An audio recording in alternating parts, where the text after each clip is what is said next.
Welcome Summoners to Potato Monster's League of Legends Top 5 Plays for an episode you won't forget. From insane outplays to super close backdoors, this episode is stacked, and to top it all off, we're giving away 3 AMD graphics cards at the end. Thanks for joining us today, and I'm excited to share these with you all, so let's get going with our number 5 play from Senna on Lissandra. We all know how fragile each lane is at the start of a game, so we see the enemy Vi ganking mid to sway things in their favor. Lissandra quickly W's to freeze Diana at a range so that she doesn't get slammed with the burst, and then she takes her E right as Vi went to deliver the finishing blow. Vi wants to continue the chase to finish her off, but ends up backing off because she doesn't have the move speed, and then Senna sees the opening to flash Q Ignite, getting her to level 6 so that she survives Diana's all-in and can turn with her ult for the beautifully calculated double kill in a 1v2.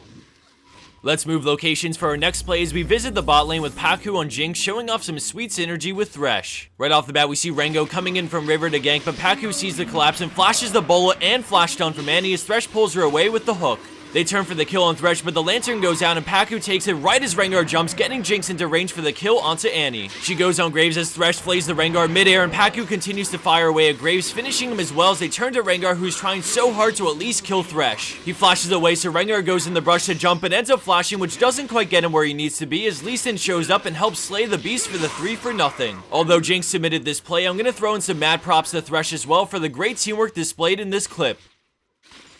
Our number 3 play by Zeus on Riven is short and sweet, but definitely packs a big punch. In the beginning, we see her slip into the brush as 4 enemy players chase Graves, thinking they've gotten a free pick. Riven holds her position and readies her Q, popping the ult before queuing over the wall into a massive 4-man knockup stun and instant triple from the burst. Not only does Graves get away in this play while Riven bodied 3 of them, but they also chase down Amumu for the unofficial quad over to Riven. We've all come across that one player that never runs to their team when in trouble, so it's really refreshing to see a catch on Graves get turned into a beautifully executed trap. Incredible setup with the Q over the wall, stun, and follow-up burst between the ult and Hydra. Landing in at second place, we have Zax's Blob, showing us why he deserves that name in this next play. Blue team is extremely behind, and things look like they're about to get worse as 4 enemy players close in. They get on Vi to burst her down as he bounces his way over, splitting them to allow Lucian to single target Ezreal down as Zac moves to slow Vel'Koz. Lucian turns to fight but gets dropped as Zac eases in, but instantly gets CC'd as Vel'Koz runs away and Zac flashes to follow. Keep an eye on how many blobs he picks up throughout the remainder of this play, but for now he's waiting for Z to come back up, slingshotting himself onto Nami, and then he picks up 2 blobs, quickly dodging the bubble and then returning to get more blobs as he dodges yet another ability from Vel'Koz. He moves into range, W smiting to finish Vel'Koz as the blobs keep him alive just long enough to E onto Nami for the crazy close double and overall 4 for 1. Don't you guys love the tank meta? And for number 1 pro play for this week, we have Cyronox on Italy with a play that had me on the edge of my seat. Things are so close, but the enemy team has an open nexus, so blue team is looking to bring this game to an end. The enemy Zed gets denied on his recall, and now blue team sees the opening to run down mid to win, so Italy chases Nasus and Zed so they can't recall. She heals to full and then launches out a spear, connecting it on the dog as she continues after them while her team rushes mid. Her trap spots the Corki, also recalling, and she stops him with a spear, but he valks away, and this poor Zed is about to recall, but she makes him fight, getting the kill. The enemy Nasus teleported back to defend the base, so let's pull up what's going on over at the Nexus as Nidalee hustles to get over there as soon as possible. Despite the great attempt to rush the Nexus, red team's late game between Nasus and Fizz are just too strong and they successfully hold off blue team's attack. Nidalee's in a weird spot here, but she decides to back off as the enemy Corki fires some rockets, but she jumps over the wall and then perfectly heals his flash auto, shielding the next auto before jumping the wall again and escaping for now. While she holds her breath and continues to run away, we see Fizz take down the friendly Lux, so now it's really up to Cyronox to make the player go back to defend.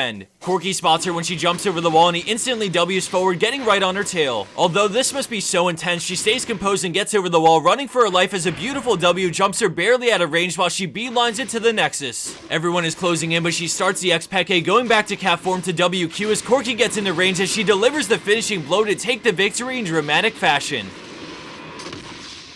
And for the bonus clip of the week, we have Uber Kazi on Nunu with a funny play thanks to a little bit of a fail from the enemy team. As these summoners duke it out in the bot lane, I have some exciting things to go over, including our massive AMD giveaway. For starters, I wanted to give a quick shout out to Brandon in the latest stream highlights video we put up about a week ago. I thought it was super funny and well done, especially considering he's just getting started with these sort of videos. So for those who haven't seen it, here's an annotation you should come back to after entering the giveaway to check it out and show some love. So last time we did an AMD giveaway, it was for 2 of their R7 250Xs, but this time we come to you with not only 2 250Xs, but also one of their 260Xs, which is an even nicer model. Just to be clear, we're giving away a total of 3 cards, 2 of them are 250Xs and 1 is a 260X. That means there are 3 winners total. All you have to do to enter the giveaway is to find the description box just down below this video and click on the link at the very top. Once you're there, you can pick and choose how you want to enter the giveaway and how many entries you'd like depending on what you feel comfortable doing. It's that simple to enter and anyone can join. This is not restricted to the US only. Thanks everyone for watching, and I hope you enjoyed this episode of our League of Legends Top 5 plays, and I'll see you next time for more epic plays in the near future.